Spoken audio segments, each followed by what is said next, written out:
Robert Greene द्वारा लिखित the laws of human nature human behaviour का एक मनोरम एक्सप्लोरेशन है जो हमारे कार्यों और इंटरैक्शंस को आकार देने वाली छिपी हुई शक्तियों को प्रकट करता है। यह किताब स्वयं को और दूसरों को समझने के लिए एक ज्ञानवर्धक मार्गदर्शिका है और यह रीडर्स को गहरे संबंध बनाने और व्यक्तिगत विकास प्राप्त करने के लिए सशक्त बनाती है। अभी पढ़ें और मजबूती से आगे बढ़े। क्या आप भी कभी कभी दूसरों के व्यवहार से आहत होते हैं?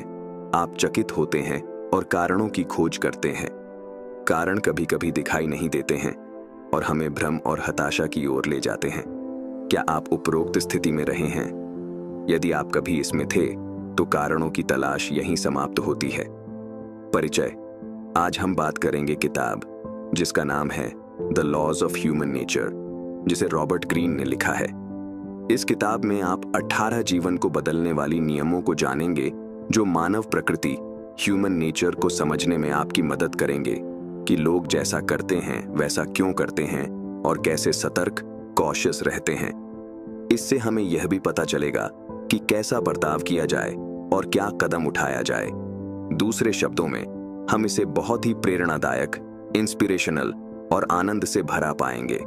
यह कहना भी सही होगा कि इस किताब की यह समरी सभी लोगों के लिए है। रॉबर्ट ग्रीन 5 अंतर्राष्ट्रीय इंटरनेशनल बेस्ट सेलर किताबों के लेखक हैं। द 48 लॉज ऑफ पावर उनकी पहली किताब थी जिसकी उनके राइटिंग करियर में एक अहम भूमिका थी। ग्रीन को अपनी इस किताब की वजह से बहुत से विवादों का सामना करना पड़ा। द 48 लॉज ऑफ पावर की बेहतरीन समरी हम पहले ही अपने साइट पर पब्लिश कर चुके हैं, तो चलिए फिर मानव प्रकृति के 18 नियमों को विस्तार से समझते हैं। 1. तर्कहीनता, इरैशनैलिटी का नियम। पहला कानून फैसला लेने के हमारे भावनात्मक लगाव, इमोशनल अटैचमेंट को बताता है। दुनिया को तर्क, लॉजिक के लेंस से देखने के बदले हमारा ध्यान खींचने वाली परेशानी की बेचैनी दिखाने के लिए हम भावनाओं की तरफ झुकते हैं। दुर्भाग्य से यह ऐसी चीज है जो विरासत में नहीं मिलती है। मानसिकता, माइंडसेट को ही ऐसा बनाया जा सकता है जिससे सबसे ज्यादा असर पाया जा सके। आप इस बात से अनजान हैं कि आपकी भावनाएं आप पर कितनी गहराई से हावी होती हैं।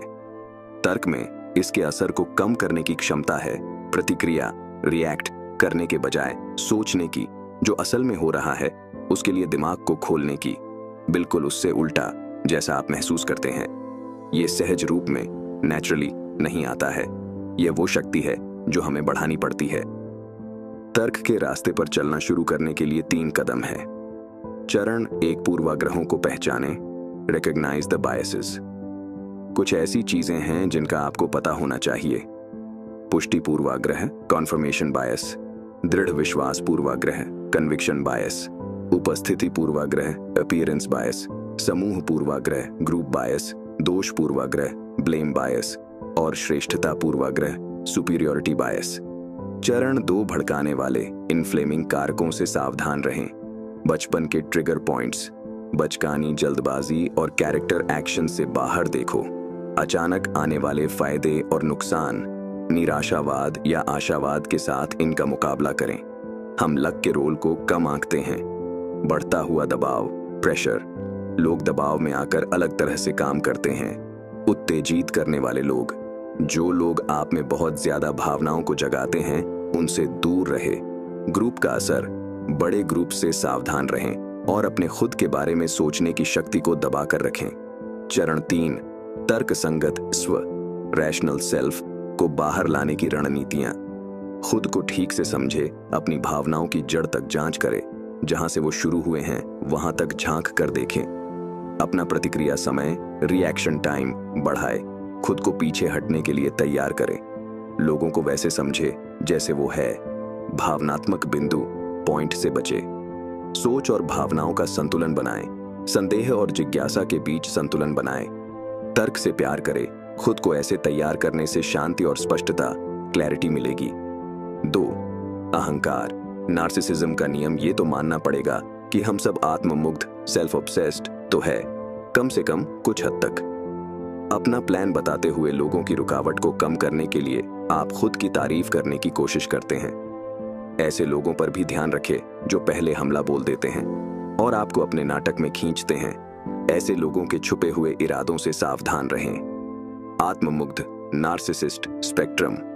हमें अपने खुद के स्वभाव के लिए सच्चा होना चाहिए और उसे नकारना नहीं चाहिए। हम सब आत्ममुग्ध हैं। हमें अपनी सहानुभूति खुद बनानी पड़ेगी और उसके लिए हमें 4 कौशलें स्किल्स बढ़ाने पड़ेंगे। सहानुभूतिपूर्ण एम्पैथेटिक रवैया। आप शुरुआत कर सकते हैं ये सोचकर कि आप कुछ नहीं जानते हैं। दूसरे लोगों के नजरिए को जानने के लिए उत्सुक रहना सीखें। अंतरंग सहानुभूति विसेरल एम्पैथी।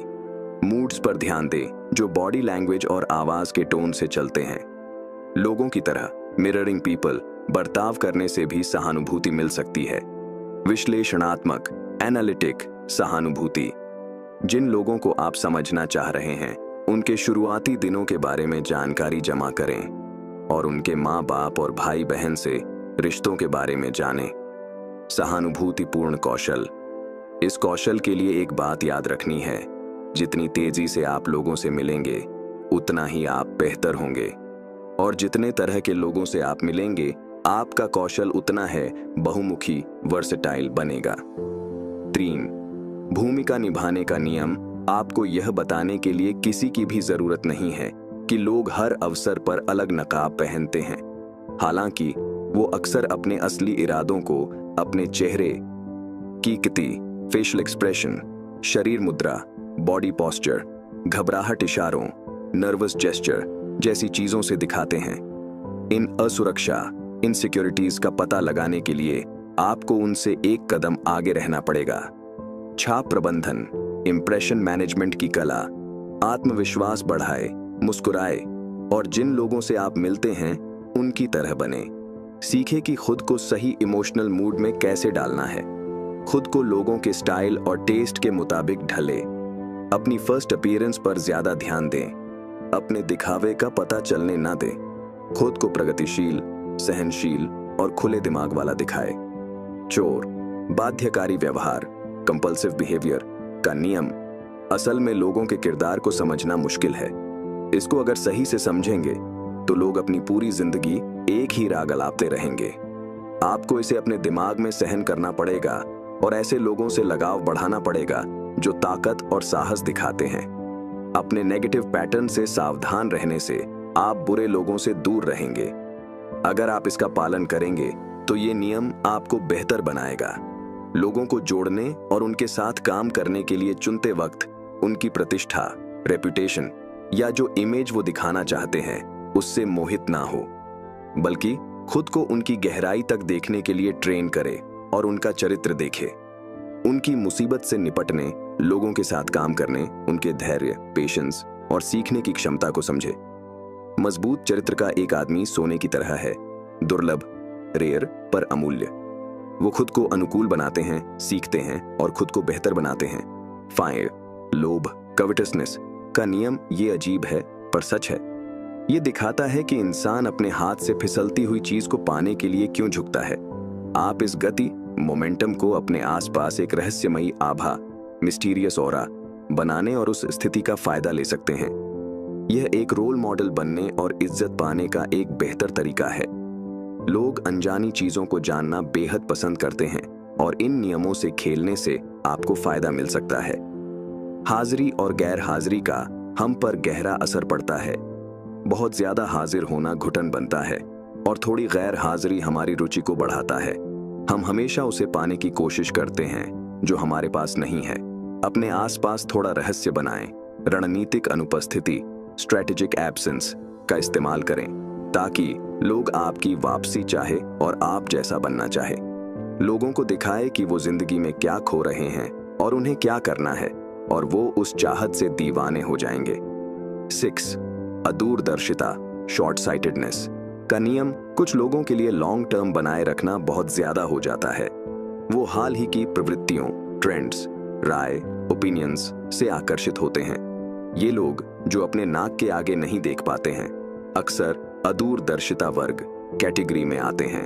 ऐसे लोगों से दूर रहे और ऐसे लोगों के साथ रहे जिनके लक्ष्य दीर्घकालिक लॉन्ग टर्म हो। ये आपके स्वभाव में है कि आप सबसे ज्यादा अपने वर्तमान में सुनी और देखी हुई चीजों से प्रभावित होते हैं। लेटेस्ट खबरों, आसपास के लोग के राय और कार्यों से, जो सबसे ज्यादा नाटकीय होते हैं। लोगों को उनके नजरिए से परखना सीखे। ऐसे लोगों से बचे जो अपने कार्य के परिणाम ना देख सके। वो आपको इस ऊर्जा से प्रभावित कर देंगे। अपने दीर्घकालिक लक्ष्यों से कभी नजर ना हटाएं। एक अच्छे नजरिए से आप में हर उद्देश्य, पर्पस तक पहुंचने का धैर्य और स्पष्टता होगी। अदूरदर्शिता के 4 साइंस और उससे बाहर निकलने की रणनीतियां। अनायास नतीजे, अनइंटेंडेड कॉन्सिक्वेंसेस। हर ग्रुप या टीम में कम से कम एक आदमी को किसी भी रणनीति के हर संभावित नतीजे, पॉसिबल कॉन्सिक्वेंसेस को संभालने का इंचार्ज बनाएं। कोशिश करें किसी विवेकपूर्ण, प्रूडेंट दिमाग वाले इंसान को। सामरिक नरक, टैक्टिक हेल। आप खुद को बहुत से संघर्ष या लड़ाइयों में उलझा पाएंगे। आपने अपने दीर्घकालिक विजन को खो दिया है, जिसके लिए आप असल में लड़ रहे हैं। उसकी जगह ये आपके अहंकार को बढ़ावा देने और खुद को सही साबित करने का सवाल बन गया है। एक ही समाधान है कि इन लड़ाइयों से निकल जाना, खासकर कि अगर यह अक्सर होती है। अपने कार्य से जीतो, ना कि अपने शब्दों से। अपने दीर्घकालिक लक्ष्यों के बारे में फिर से सोचना शुरू करें। अपनी जिंदगी में वैल्यूज और प्राथमिकताओं, प्रायोरिटीज की एक सीढ़ी बनाए, खुद को यह याद दिलाते हुए कि आपके लिए असल में क्या मायने रखता है। टिकर टेप फीवर। जब हम किसी तरह की परेशानी या रुकावट का सामना करते हैं, तो हमें चीजों को धीमा करने और कदम पीछे लेने की कोशिश करनी चाहिए।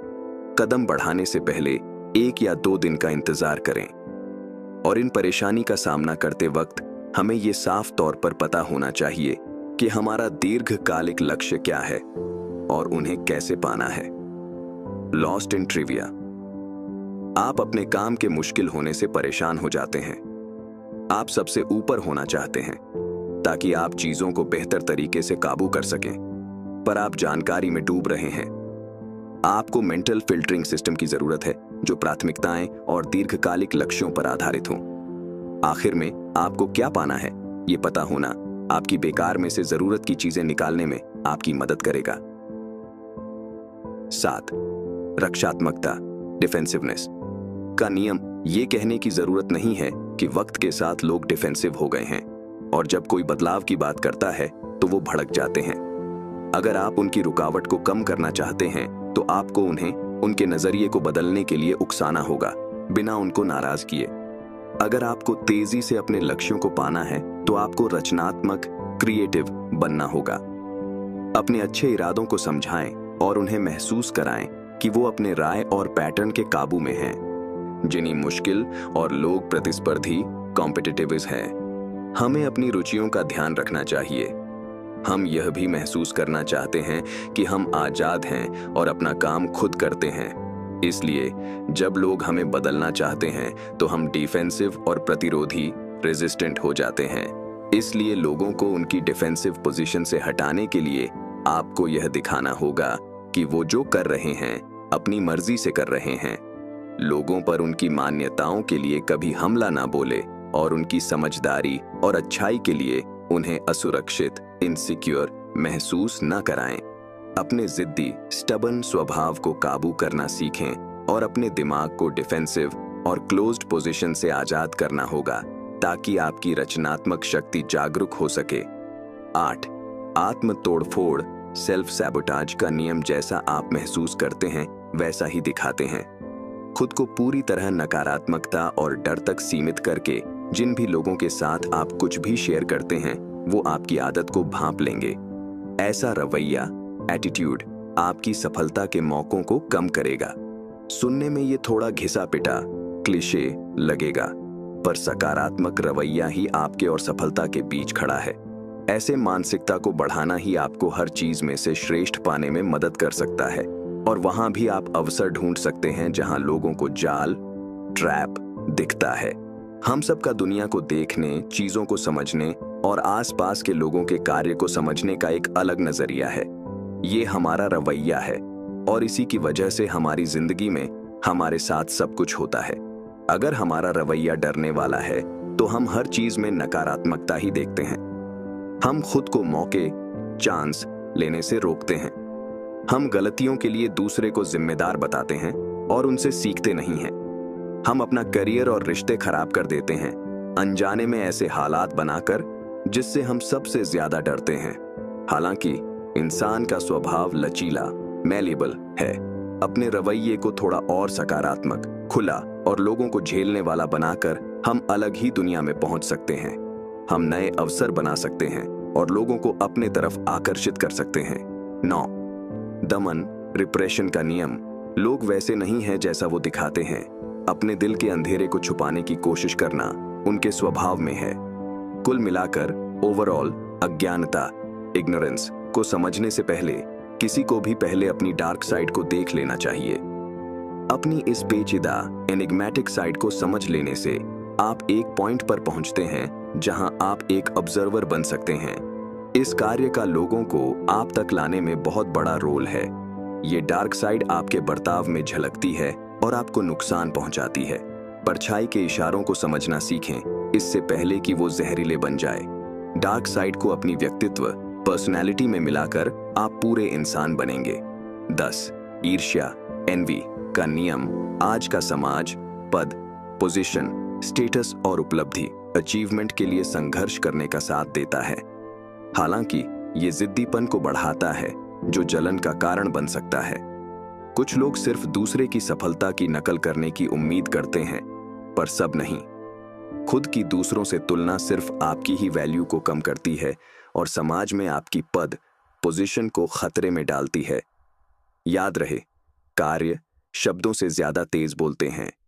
हम इंसान दूसरे से खुद की तुलना जरूर करते हैं। हम लगातार लोगों के स्टेटस को नापते हैं, जितनी इज्जत और ध्यान उनको मिलता है, और ये नोटिस करते हैं कि हमारे पास जो है और जो उनके पास है उसमें क्या फर्क है। हम में से कुछ के लिए यह अपने काम के जरिए बेहतर बनने का इशारा होता है, बाकियों के लिए यह गहरी जलन का कारण बन सकता है और यह भावनाएं बहुत नुकसान पहुंचा सकती हैं। खुद से ध्यान हटाकर जलन को खत्म करना सीखे, अपनी वर्थ को बढ़ाए, ना कि तुलना करे। 11, भव्यता, ग्रैंडियोसिटी का नियम। हर तरह से इंसानों में बहुत सी चीजों के बारे में सोचने की आदत होती है। इसमें हमारी सफलता का लालच भी आता है, जो ऊंचे सामाजिक स्टेटस से जुड़ा हुआ है। अक्सर यह ख्याल बहुत बड़ा आकार ले लेते हैं, जो असली सच्चाई से बहुत दूर होता है।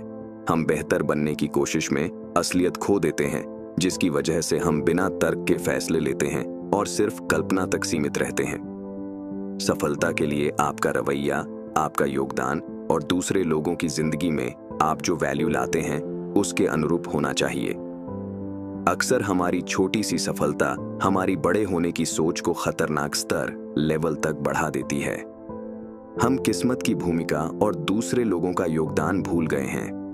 सच्चाई से दूर होकर हम बिना तर्क के फैसले करते हैं, इसलिए हमारी सफलता अक्सर बनी नहीं रहती है।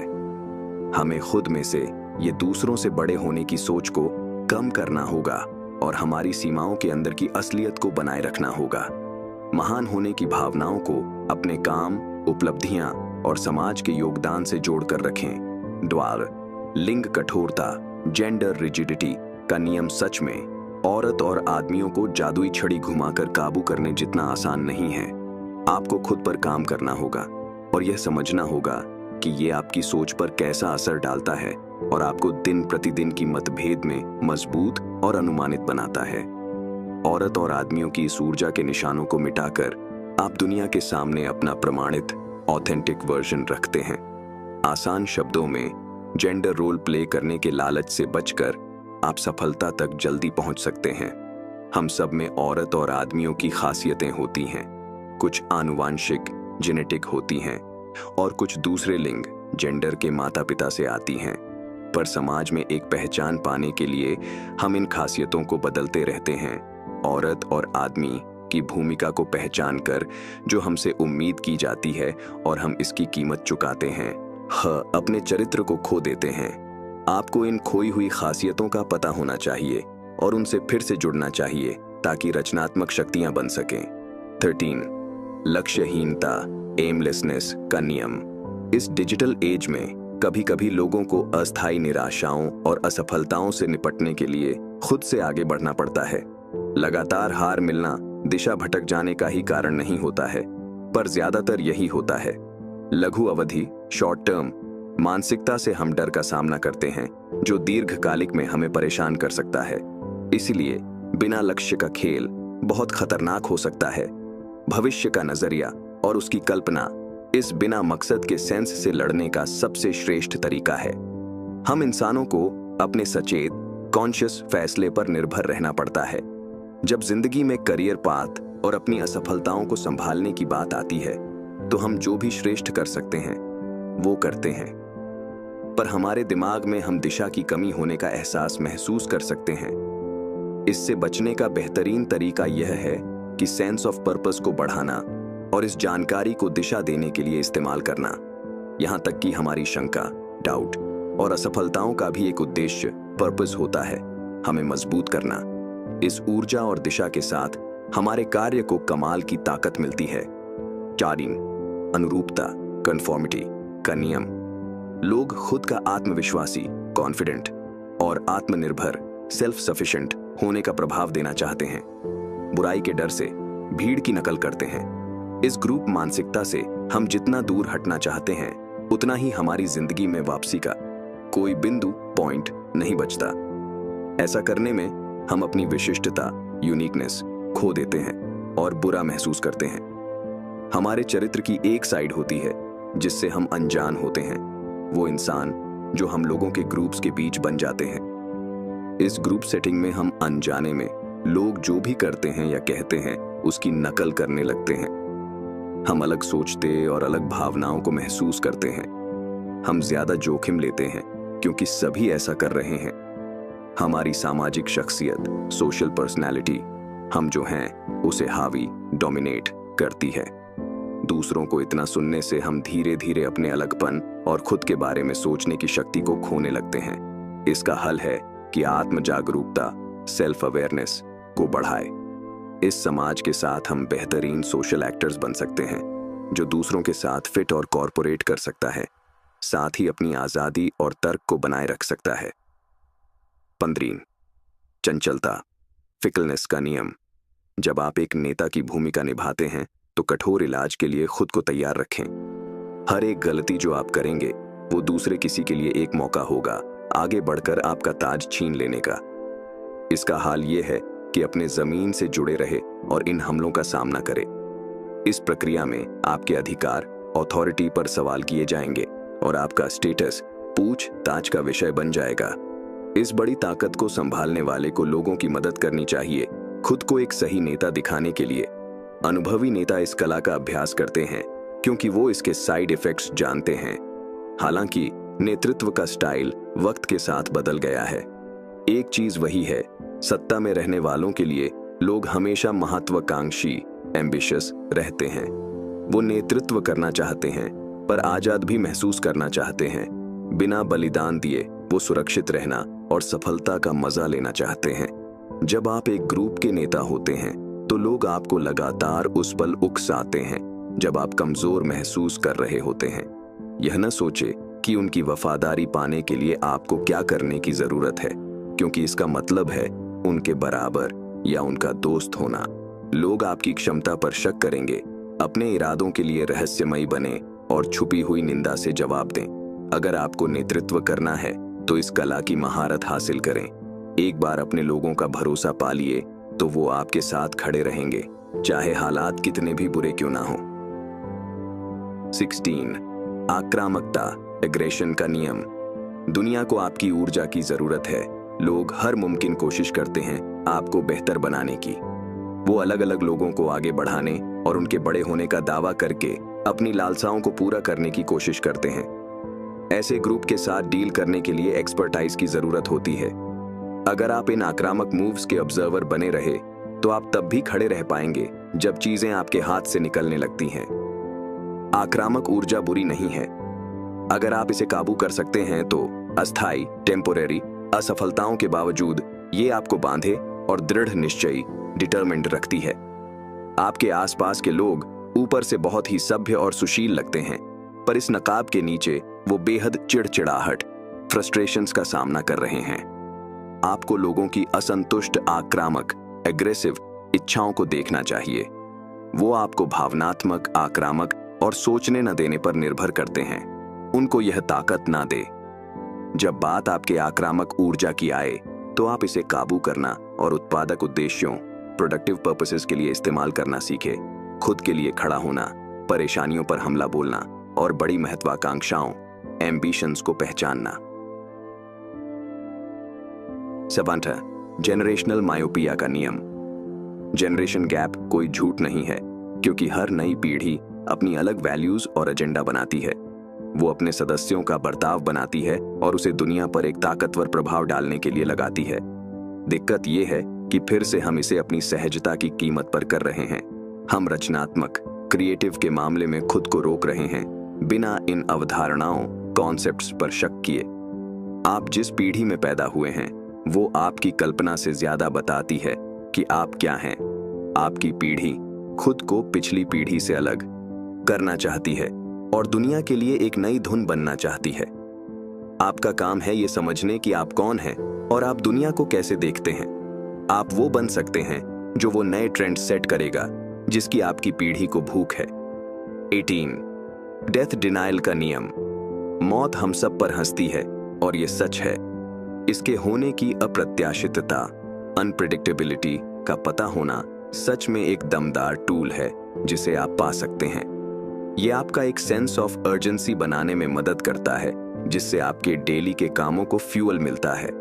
अपने दिमाग को इसी तरीके से सोचने के लिए ट्रेन करना भी परिणाम जल्दी पाने का एक बेहतरीन तरीका है। हम में से ज्यादातर लोग मौत के ख्याल को अनदेखा करके जिंदगी जीते हैं, बल्कि इसका ख्याल हमेशा हमारे दिमाग में होना चाहिए।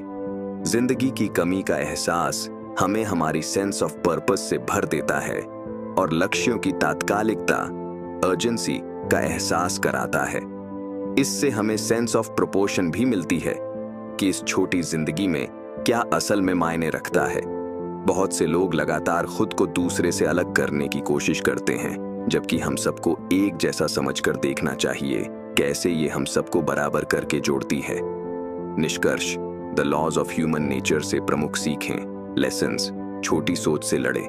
जब कोई चीज गहराई तक आपके दिल में बसी हो तो अपनी मानसिकता शिफ्ट करना आसान नहीं होता है। जो लोगों ने आपको सिखाया है उसके बावजूद धक्का देने और प्रभावित करने वालों को उंगलियों पर गिना जा सकता है।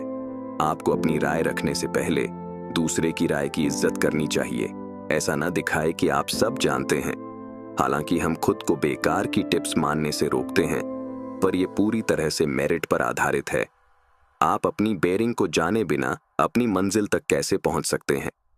ये एक सीधी सी प्रक्रिया है जो आपको विश्वास के साथ आगे बढ़ने और अनुमानित खतरों का सामना करने के लिए प्रेरित करता है। The laws of human nature किताब की समीक्षा। रॉबर्ट ग्रीन द्वारा लिखित the laws of human nature, human behaviour का एक मनोरम एक्सप्लोरेशन है जो हमारे कार्यों और इंटरैक्शंस को आकार देने वाली छिपी हुई शक्तियों को प्रकट करता है। ग्रीन मानव प्रकृति की जटिलताओं, कॉम्प्लेक्सिटीज को दूर करने के लिए ऐतिहासिक उदाहरणों, मनोवैज्ञानिक अंतर्दृष्टि और व्यावहारिक सलाह को जोड़ते हैं।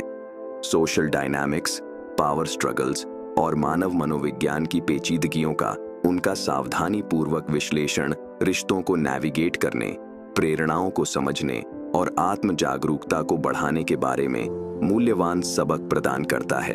समृद्ध कहानी और विचारोत्तेजक, थॉट प्रोवोकिंग एनेक्डोट्स के साथ ग्रीन मानव व्यवहार को नियंत्रित करने वाले कानूनों में महारत हासिल करने के लिए एक कंपेलिंग केस प्रस्तुत करते हैं। यह किताब स्वयं को और दूसरों को समझने के लिए एक ज्ञानवर्धक मार्गदर्शिका है और यह रीडर्स को गहरे संबंध बनाने और व्यक्तिगत विकास प्राप्त करने के लिए सशक्त बनाती है। ऐसी और वीडियो के लिए चैनल को सब्सक्राइब कर लें और बेल आइकॉन को भी दबा दो। इससे आपको नेक्स्ट वीडियो की नोटिफिकेशन सबसे पहले मिल जाएगी। मिलते हैं नेक्स्ट वीडियो में। धन्यवाद।